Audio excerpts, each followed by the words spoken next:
Welcome to the panel on earthquakes, hurricanes, and floods, dealing with natural disasters. We have today a very interesting set of presentations on experiences and lessons learned for resilience to natural disasters. And they're covering a range of disasters, including tsunamis, earthquakes, typhoons and cyclones, and floods. And we'll be presenting lessons from some of the world's most disaster-prone countries to these types of natural disasters: Indonesia, Bangladesh, India, China, and the Philippines. Now you'll notice all of these cases are from Asia. And the panel we're talking this morning, we realized that the types of shocks that we're talking about are very different than some of the ones that you've heard discussed in some of the other panels. These are the types of shocks that are very common in the region where we work. And many of the other ones that we've heard about, such as droughts and other kind of crises, are more typical of Africa. So I think one of the things that will be interesting is to compare what some of the experiences have been in that regard. The impacts of the shocks and lessons for resilience for food and nutrition security are quite different in these countries. So we will be discussing that as we go forward into the discussions. So first I'll introduce myself. I'm Anita Kendrick. I'm currently a governance and environment specialist consultant working on climate change with the World Bank in Indonesia. And before that, I was the monitoring and evaluation officer for the Multi-Donor Trust Fund for Aceh and Nias recovery in Indonesia as well. And I'm going to be talking about lessons learned from the tsunami recovery in Indonesia. I'm also stepping in to fill the role of the chair because the chair for this session wasn't able to attend. And our second speaker will be Professor Xiaobo Zhang. He's a professor at Beijing University and senior research fellow at IFPRI. And he'll be talking about experiences and lessons from an innovative approach to responding to earthquakes in China. Our third speaker will be Mercedita Sombilia. She's the Director, Agriculture and Natural Resources and Environment Staff of the National Economic and Development Authority in the Philippines. And she'll be talking about lessons learned and experience on preparedness for natural disasters based on experiences from the recent typhoon in the Philippines, Typhoon Yolanda. Next we'll have Alok Sika, who's the Deputy Director General for Natural Resources Management on the Indian Council of Agricultural Research in New Delhi. And he'll be talking about experiences and lessons on building resilience to floods in India. And then finally we'll have Atiq Rahman, Executive Director of the Bangladesh Center for Advanced Studies in Dhaka, and he'll be presenting experience and lessons on building resilience of vulnerable people to the frequent floods and typhoons that affect Bangladesh. We also have our rapporteur, Jing Zhu, Professor and Dean of the College of Economics and Management at Nanjing Agricultural University. So each panelist will give a brief presentation of about 10 minutes, highlighting the experiences and lessons for resilience, and then we'll have about 30 minutes for discussion and participation by the audience. Okay, now I'll put on my other hat, and I will present about the experiences of Indonesia's post-disaster recovery. I'm looking for our timekeeper. There you are. Okay. Let's see. Whoops. Sorry. It's a very sensitive mouse pad.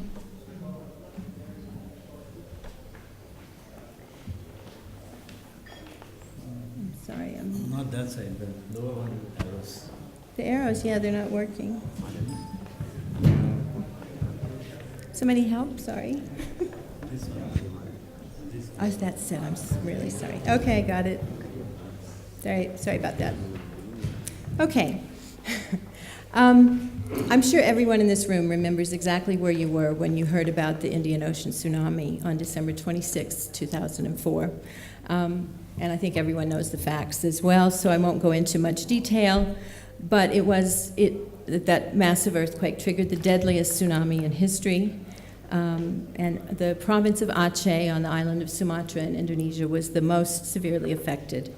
In addition to the figures on the dead and the number of displaced, number of people affected, livelihoods, especially fisheries and agriculture, small businesses were completely decimated, and the local governments and communities. The whole social fabric was destroyed. Now, adding to the complexity of this was that Aceh had already been undergoing civil conflict for more than 20 years. So we had a post-disaster situation embedded in a post-conflict context. Estimated damage and losses were $6.2 billion US dollars. And it's just some of the familiar scenes you saw in the media. Indonesia is one of the most disaster-prone countries in the world. You can see on the map, all of the red areas are places where the risk of disasters is high. And then the yellow is risk of disasters is moderate. And so that leaves just a tiny little bit where the risk is low. That's the green areas. And this is to all types of disasters: tsunamis, earthquakes, volcanic eruptions, forest fires, landslides, floods. But yeah, we live with disasters in Indonesia. The tsunami generated it was not only an unprecedented event, it also generated an unprecedented response. The global response to the tsunami was, I think, the biggest that there's ever been for this type of disaster. And just go quickly through some of the range of responders at every level, from local communities, national, international.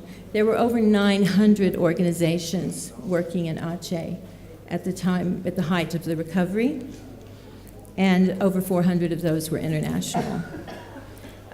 There were pledges from all these many donors of over 6.7 billion US dollars.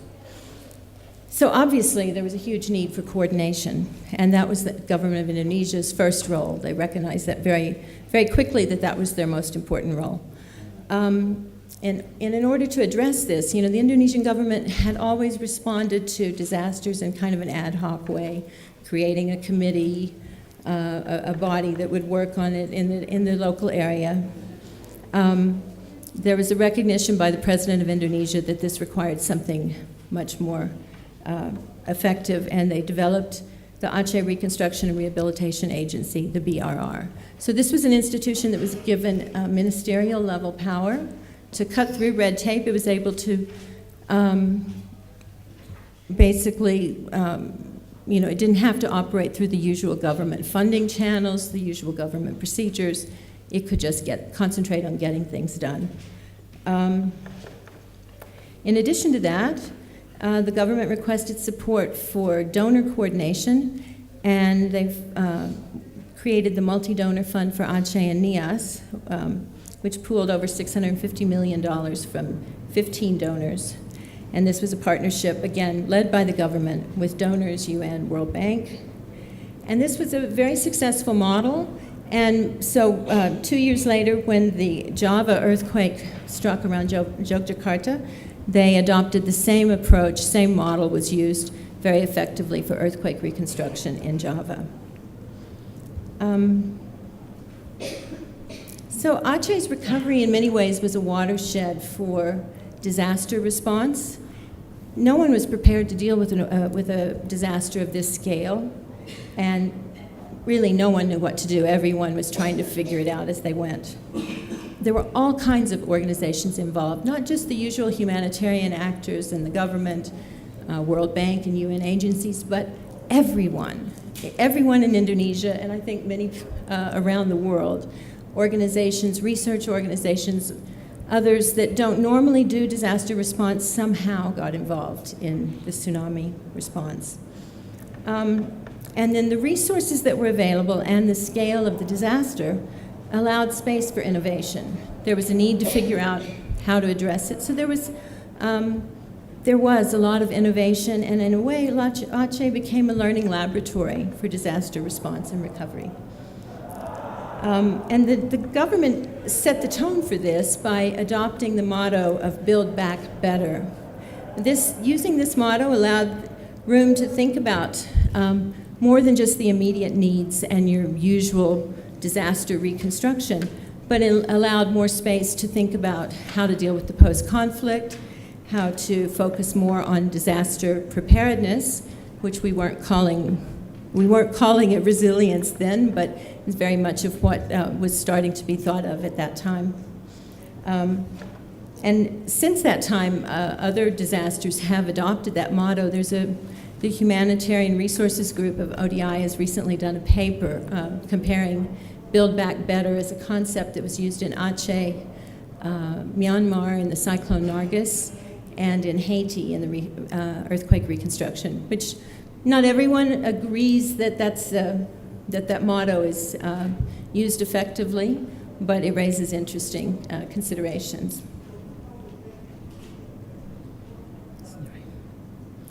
Okay, there were also lots of lessons learned, and all of these many organizations that were involved, also most of them did their own lessons learned. So I'm going to focus mostly on the lessons that were learned from the multi-donor fund at Aceh and Nias that I worked on, and some of the conclusions and findings that we had. First of all, it's really important to adopt a phased approach and to recognize that in disaster response and recovery, you just can't do everything at once. Now, what things fall in what phase then becomes a matter of debate. But what we felt that it broke down to really was that in the first phase, the real driver of that first phase is speed. And we're not talking about the immediate emergency response, but the early recovery phase too. It's still really the need for speed, for housing, for logistics, for restoring transport linkages, for debris cleanup. Those are the real priorities in that phase. And it has to be done quickly. Then in the second phase, you've got a little bit more time out. You can start to focus a little bit more on quality for the more complex needs. In your project design, you need to have, in the early phase, you need to really keep it simple so that you can just roll it out as quickly as possible. In the second phase, then, when you're starting to do major infrastructure, major capacity building kind of activities, major livelihoods recovery, you need to make sure you have it right, and that takes a little bit more time. Then the third phase is really the phase that would be of interest to most of us here at this conference, is the phase for sustainability, where the driver is really sustainability. And that's about the transition to longer-term recovery. Economic development and improved livelihoods, not just getting back to where they were, disaster risk reduction, building on exit strategies. Unfortunately, many post-disaster recovery situations don't have the resources and the time to get to the sustainability phase. Aceh, because there were a lot of resources available, there was more time and money available to be thinking into the long term. We came up with this little model of how to think about that trade-off between speed and quality. So on the one hand, you have very costly if it's too fast, and another cost if it's too slow. So you want to aim for that sweet spot in the middle. And the same thing with capacity building. The capacity building activities take a long time. You can see the blue line is capacity building. So if you don't have a very long time to implement, you need to really think about that from the start. But the most important lesson from Aceh and Nias recovery was that communities can take the lead in their own recovery. We implemented a program, the community-based housing program. It was called Recompact, which is based on a Indonesian word. This is where money was given directly to communities. There was into community groups for them to reconstruct their own homes and their own community infrastructure. We found they were able to deliver housing cheaper and of higher quality with the community members doing the work. There was greater beneficiary satisfaction and more ownership and better targeting. Similarly, with the community, the infrastructure and planning for long-term disaster risk reduction. So Indonesia emerged from the tsunami better prepared to manage disasters. They've created a national disaster management agency and a strategy, so they'll never need to create a BRR again in the future. They have an agency dedicated to that. They now have provincial and local disaster management agencies. They've tested models for disaster recovery. The Recompact housing program is being used by the Indonesian government, has been adopted for all post-disaster housing reconstruction. And we have communities much more prepared to mitigate the impact and cope with results of disasters. So the lesson learned really is build back better and also build resilience. Thank you. And